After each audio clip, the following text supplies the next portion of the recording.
अगर समय सही नहीं है, अगर अपने को लग रहा है कि समय सही बिल्कुल भी नहीं है, तो उस समय में थोड़ा सा शांत रह करके अपने जो कार्य हैं उनको करते चले जाना चाहिए। क्योंकि तेज़ आंधियाँ, तेज़ तूफान होते हैं, अकड़ते हैं पेड़ पौधे भी, तो वो टूट जाते हैं। तो इंसान की तो बिसात ही क्या है, शनिदेव के 7.5 का मध्यम चरण ठीक वैसा ही होता है, जहाँ पे उलझने उलझती हैं और उलझती रहती हैं।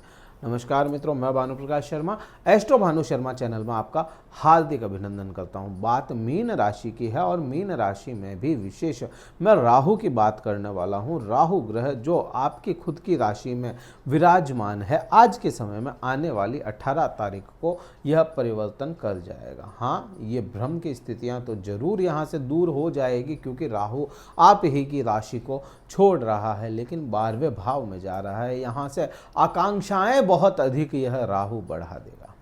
यह राहु यहाँ पे विराजमान होकर के आपको बहुत कुछ दे भी सकता है। क्यों दे सकता है? क्योंकि राहु अपनी खुद की राशि में, या कहें कि राहु उस भाव में जाकर के बैठ गया जहाँ पे राहु कंफर्टेबल है। राहु न्याय संगत बिल्कुल भी नहीं है और वह न्याय के भाव में बैठा है। तो यहाँ पे एक बुरा असर यह भी ला सकता है कि आपके ऊपर या आपके किसी प्रकार के इल्ज़ामात वगैरह चल रहे हैं, किसी ने आप पे इल्ज़ाम लगाए हैं, तो उसमें न्याय शायद ना मिल पाए। क्योंकि राहु भ्रमित करने वाला ग्रह है, न्याय संगत राहु बिल्कुल भी नहीं है, न्याय नहीं करता। ये राहु का प्रभाव ऐसे ही होते हैं। अब इसमें ये ना सोचें कि मैं डरा रहा हूँ इस वीडियो में, या मैं किसी भी वीडियो में डराने का काम नहीं कर रहा हूँ। मैं केवल आपको बता रहा हूँ, एस्ट्रोलॉजी को एज ए गाइडेंस लेकर के आप चलें तो आपका समय काफ़ी हद तक आप है ना आपके कंट्रोल में रह सकता है। वो बात यहाँ पे 12वें भाव की मैं कर रहा हूँ। राहु मलेच ग्रह है, तो यहाँ पे यह शैया का सुख जरूर भोगता हुआ नजर आएगा और आपको भी उसका असर मिलेगा। 12वें भाव में जब राहु होगा तो यहाँ पे आंतरिक संबंधों की भूख बढ़ाएगा, क्योंकि राहु जो है वह भूखा ग्रह है और यह जहाँ भी बैठेगा, जहाँ भी दृष्टियाँ डालेगा, वहाँ की भूख बढ़ाएगा। यह आराम पसंद ग्रह है, तो आराम भी यहाँ पे मिलता हुआ नजर आएगा। राहु विदेशों का कारक है, यह बहुत अच्छी चीज़ आपके साथ में हो सकती है, हो सकती भी है और होगी भी सही, क्योंकि राहु जो है वह विदेश का कारक है और विदेश के भाव में ही जब राहु खुद बैठेगा तो आपके कनेक्शन विदेशों से भी कनेक्ट करवाता हुआ नजर आएगा। विदेश जाना, वीज़ा अप्लाई करना या वीज़ा अटक रहा था तो उसमें भी आपको काफ़ी हद तक यह राहु आराम दिलाने वाला है। विदेश की यात्राएं करवा सकता है, लंबी दूरी की यात्राएं करवा सकता है। अब विदेश का मतलब यहाँ पे केवल इतना ही ना समझे कि भारत से ही बाहर चला जाए। कोई दिल्ली में रहने वाला कलकत्ता चला जाए, कोई मुंबई में रहने वाला कश्मीर चला जाए, तो ये भी तो लंबी दूरी की यात्राएं हैं, ये भी तो विदेश की श्रेणी में आ जाती है ना। क्योंकि वहाँ का कल्चर अलग है, वहाँ की पहनावा अलग है, वहाँ की बोली अलग है, खान पान अलग है, वहाँ का पूरा मौसम ही अलग है, एनवायरनमेंट अलग है, तो इसलिए वो भी विदेश की श्रेणी में ही आएगा। तो यहाँ पे यह आपको लंबी दूरी की यात्राओं का भी संकेत दिखाता है। डिस्टेंस एजुकेशन भी यह समय आपको दिखाता हुआ नजर आएगा। मीन राशि वाले जो विद्यार्थी हैं वह डिस्टेंस एजुकेशन भी लेते हुए नजर आएंगे। ये भी प्रभाव बहुत अच्छा आने वाला है। हाँ, एक ही मुझे यहाँ पे 12वें भाव में प्रभाव बुरा लगा, वह बुरा यही है कि राहु न्याय संगत नहीं है, न्याय नहीं होने देगा। ये न्याय में समस्याएं जरूर लेकर के आएगा। अब मैंने एक चीज़ आपको कही कि राहु भूखा ग्रह है, जहाँ बैठता है और जहाँ देखता है वहाँ की भूख बढ़ाता है।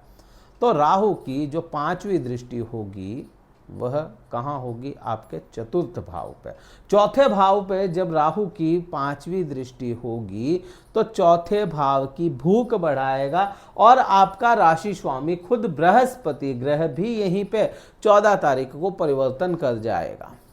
अब ये कहने को तो गुरु चांडाल दोष की श्रेणी में आ जाता है, लेकिन इसको सिर्फ इतना सा समझें कि बृहस्पति जो आपका राशि स्वामी है गुरु चांडाल की श्रेणी में भले ही आ गया, लेकिन है केंद्र भाव में।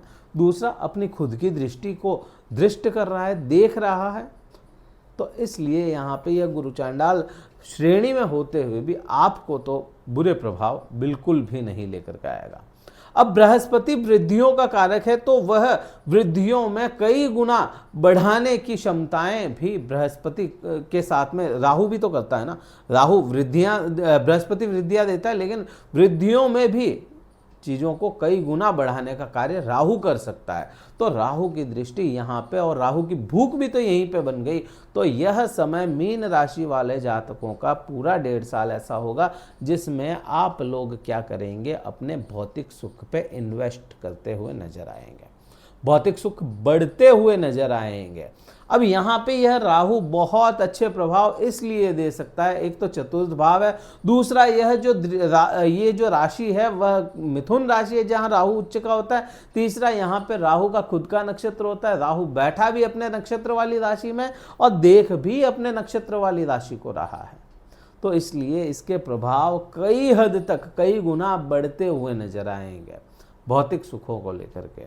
हाँ, माता के स्वास्थ्य में थोड़ी कमी देखने को जरूर मिल सकती है। 7वीं दृष्टि की अगर बात करें तो राहु के 7वीं दृष्टि में केतु जैसा ग्रह बैठा है, तो केतु के प्रभाव प्रबल रहेंगे। सिर्फ इतना सा मैं यहाँ पे कहूँगा, राहु जो है आपको सेवा कार्य करने में समस्याएं उत्पन्न करेगा। आप सेवा नहीं कर पाएंगे, निस्वार्थ सेवा नहीं कर पाएंगे, उसका असर कम हो जाएगा। अब अगर निस्वार्थ सेवा करते हैं तो केतु के अच्छे प्रभाव भी भोग सकते हैं, लेकिन राहु करने दे जब ना, ये प्रॉब्लम आ सकती है। अब यहाँ से मैं देखूं, अष्टम भाव पर राहु दृष्टि डालेगा अपनी 9वीं, यहीं पे बृहस्पति भी तो दृष्टि डाल रहा है। यहीं पे जब राहु जो आपका मित्र नहीं है बिल्कुल भी, क्योंकि जो मीन राशि होती है, मीन राशि के लिए राहु बृहस्पति की दृष्टि है ना, इसलिए बहुत अच्छा ग्रह नहीं है। फिर भी बृहस्पति जैसा ग्रह खुद यहाँ पे अष्टम भाव को देखेगा तो आपके अष्टम भाव को बैलेंस करता हुआ नजर आएगा। गुप्त शत्रु अगर थे, क्योंकि जो अमूमन 7.5 में बन जाते हैं, आपने 2.5 साल भोग लिए, मध्यम चरण शुरू हुआ है तो अब और बढ़ेंगे, तो गुप्त शत्रु जो होंगे वो आपका शायद कुछ बिगाड़ ना पाए, क्योंकि बृहस्पति की दृष्टियाँ भी यहाँ पे है और राहु तो उनको बढ़ोतरियाँ दे सकता है। ये प्रभाव भी देखने को मिलेगा। हाँ, ससुराल पक्ष से, क्योंकि राहु जो है वह ससुराल पक्ष का कारक भी माना गया और ससुराल पक्ष का भाव जो है वह 8वां भाव है। अगर राहु को अच्छा बैलेंस कर लिया जाए तो ससुराल पक्ष का सपोर्ट मिलता हुआ नजर आएगा आपको और रहस्यों से जुड़ते हुए चले जाएंगे। ये भी 8वें भाव का कारक हो जाता है जो रहस्य है, क्योंकि जीवन का रहस्य 8वां भाव ही है। जो लोग रिसर्च से जुड़े हैं उनके लिए यह राहु बहुत अच्छे रिजल्ट लेकर के आने वाले हैं। डॉक्टर्स, इंजीनियर्स या जो भी कार्य आप करते हैं जिसमें आपको 2 दिन पहले से ही रिसर्च में लग जाना पड़ता है, तो उनके लिए समय अच्छा होगा। राहु को बैलेंस कैसे करेंगे?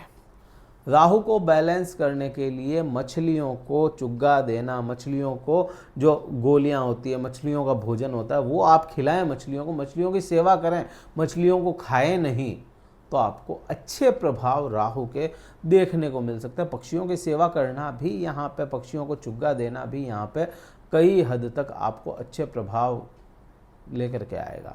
ये उपाय आप करें। चंदन के जो प्रोडक्ट्स होते हैं, चंदन का साबुन, तेल, परफ्यूम वगैरह, वो यूज़ लेते हैं तो बृहस्पति और राहु दोनों बैलेंस हो जाते हैं। गुरु चांडाल दोष का असर भी कम होता हुआ नजर आएगा आपको। तो ये आप उपाय कर सकते हैं। और ये वीडियो कहीं अच्छा लगे लाइक कीजिए, शेयर कीजिए और सब्सक्राइब जरूर कीजिए चैनल को। कुंडली विश्लेषण करवाना चाहते हैं, पर्सनल आपकी चार्ट पे स्टडी होगी, उसमें अगर करवाना चाहते हैं डिस्क्रिप्शन में कार्यालय का नंबर दिए गए हैं, व्हाट्सअप मैसेज द्वारा संपर्क करके अपना स्लॉट बुक करवा के मुझसे बात कर सकते हैं। इस वीडियो में इतना ही था। जय हिंद, वंदे मातरम, भारत माता की जय।